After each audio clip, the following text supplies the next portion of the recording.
नमस्कार दोस्तों, मैं हिम्मत सेठ एक बार फिर आपके सामने उपस्थित हूँ। अ, पिछले पिछले वीडियो में हमने आपको ये बताया था कि कैसे नोएडा में और नोएडा के बाद अब भिवाड़ी में मजदूर आंदोलन हो रहा है और मांगे सब दोनों की करीब करीब सेम ही है, मिनिमम वेज और मिनिमम आवर्स ऑफ वर्किंग। लेकिन दोस्तों, भिवाड़ी गेट पर जो धरना लगाया हुआ है, नोएडा में 350 मजदूरों को गिरफ्तार कर लिया गया है। वहां तो लाठीचार्ज और गोली चालन भी हुआ।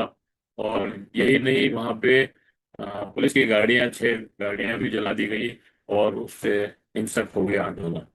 लेकिन दोस्तों, ये जो असंतोष उमड़ रहा है मजदूरों में, अगर इसको समय रहते इनकी डिमांड्स पूरी की नहीं की तो पूरे देश में ये आंदोलन फैल सकता है। इसमें कोई दो राय नहीं, क्योंकि अभी मजदूरों में बहुत जबरदस्त गुस्सा है दोस्तों, आक्रोश है। क्योंकि महंगाई बढ़ रही है और तनख्वाह नहीं बढ़ रही है। और बहुत समय से नहीं बढ़ रही। काम की परिस्थितियां स्थितियां ठीक नहीं है। ओवर टाइम देते नहीं है। समय 8 घंटे के बजाय 10 से 12 घंटे काम कर रहा है। तो ऐसे में मजदूरों में असंतोष होना बहुत स्वाभाविक है।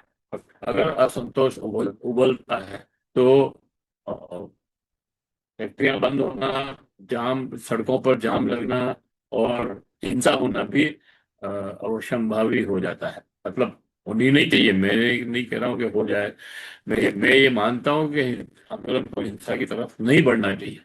लेकिन लोगों का गुस्सा जब आता है तो वो उसको रोक नहीं पाते। और जुल्म और अत्याचार जब बढ़ जाता है तो गुस्सा आना स्वाभाविक है। इसलिए हम ये कह रहे हैं कि अगर इसको अभी समय रहते नहीं रोका गया तो अलग अलग राज्यों में, अलग अलग फैक्ट्रियों में ये दर्द देखने को मिलेगा। एक तो गुस्से का सबसे बड़ा कारण है अ, ठेका प्रथा।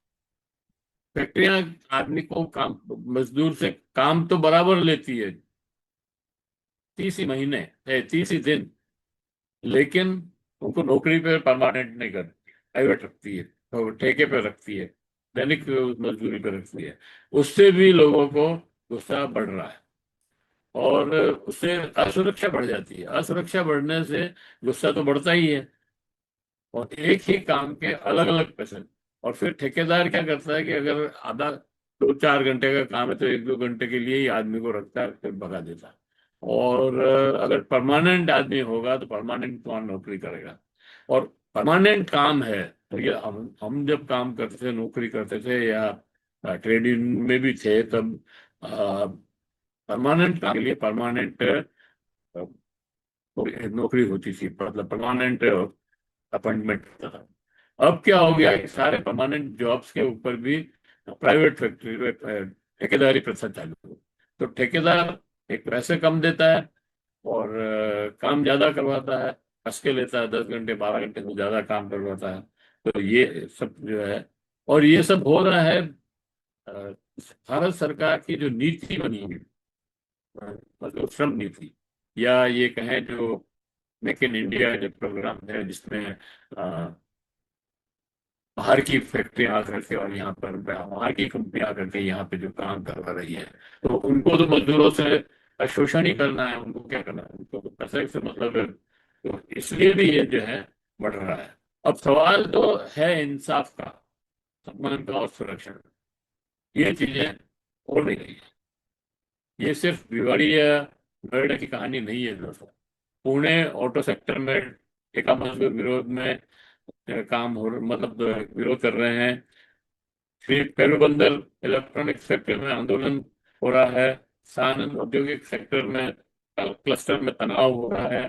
झारखंड और छत्तीसगढ़ खनन क्षेत्र में विरोध हो रहा है। झारखंड और ये खनन क्षेत्र में तो दोस्तों जहाँ पे भी हो रहा है, न केवल झारखंड और छत्तीसगढ़, बल्कि राजस्थान में भी, उड़ीसा में, जहाँ पे भी ये खनन का जो है एरिया, वहां पर एक अलग तरह की मुसीबत है। वहां पर मजदूरों, मतलब आदिवासियों से मजदूर छीनने का काम अलग है। और आधी रात में जाके हमला, मैं आपको पिछले एक वीडियो में बनाया था उड़ीसा का, जिसमें आधी रात में जाकर के हम लोगों की बिजली काट दी और पुलिस ने हमला बोल दिया। ये मतलब कोई बात नहीं है। ये हमारे देश की पुलिस है क्या? ये विदेशी पुलिस है? इस तरह का क्यों ये जो है act है? सरकार को तो जीडीपी से मतलब, उनका जीडीपी बढ़ रहा है, इसका मतलब मजदूर जाए भाड़ में, उनकी पत्नियों का पैसा बढ़ रहा है, उनके मुनाफा बढ़ रहा है, उनके शेयर मार्केट उछाल मार रहा है, तो मजदूरों का उनको कोई लेना देना ही नहीं है। लेकिन ये चल नहीं सकता ना। मजदूर, जब तक मजदूर को आप खुश नहीं रखेंगे, उनको संतुष्ट नहीं रखेंगे, आपकी फैक्ट्री में उत्पादन हो नहीं सकता। आप भले ही कितने ही डंडे मार के काम करवा लो थोड़े दिन भले, लेकिन वो ज्यादा दिन नहीं चल सकता। क्या विकास सिर्फ आंकड़ों में होगा? क्या मजदूर जिंदगी में भी होगा? क्या मेक इन इंडिया में मजदूर सिर्फ सस्ता श्रम है, या वह भी विकास का भागीदार है? नहीं, भागीदार तो है ही नहीं। तो श्रम में है, और श्रम के पूरा नहीं है, पैसा नहीं मिलता है उससे। नोएडा में मजदूरों को गिरफ्तार किया जाता है, कहीं लाठीचार्ज, गोली भी चली है।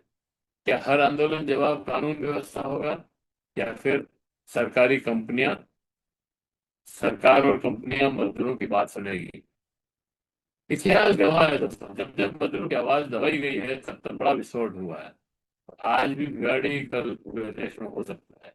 और अगर समय रहते समाधान नहीं हुआ, तो ये सिर्फ मजदूर आंदोलन नहीं रहेगा, ये सामाजिक असंतोष को बदल सकता है, नहीं बदल रहा है। अभी तो सामाजिक असंतोष इतना बढ़ गया है। एक तो मजदूरों को वेतन पूरा नहीं मिल, उनका पैसा काटा जा रहा है, उसकी पर्ची नहीं मिल रही, उधर ओवर टाइम नहीं मिल रहा, 10 घंटे या 12 घंटे काम करवाया जा रहा है, और उधर सामाजिक न्याय तो वो भी जा रही है। तो इस वजह से ये मतलब समस्या चारों तरफ से बढ़ रही है। अगर सरकार ने समय रहते इस पर ध्यान नहीं दिया, तो बहुत बुरी हालत हो सकती है। सवाल सिर्फ यही है दोस्त, क्या मजदूरों में असंतोष उबल रहा है, या हम उसे उबलने पर मजबूर कर रहे हैं? ग्रामीण नोएडा तक उठती आवाज कर रही है, अब कुछ काम नहीं, हक भी चाहिए। अगर ये आवाज नहीं सुनी गई, तो आने वाले समय में देश की सड़कों पर सिर्फ गाड़ियां नहीं, गुस्सा भी जुड़ेगा। विकास तब तक अधूरा है, जब तक मजदूर का पसीना सम्मान न्याय में नहीं बदलता। जय हिंद, जय भारत। मिलते हैं किसी और वीडियो के साथ। ओके।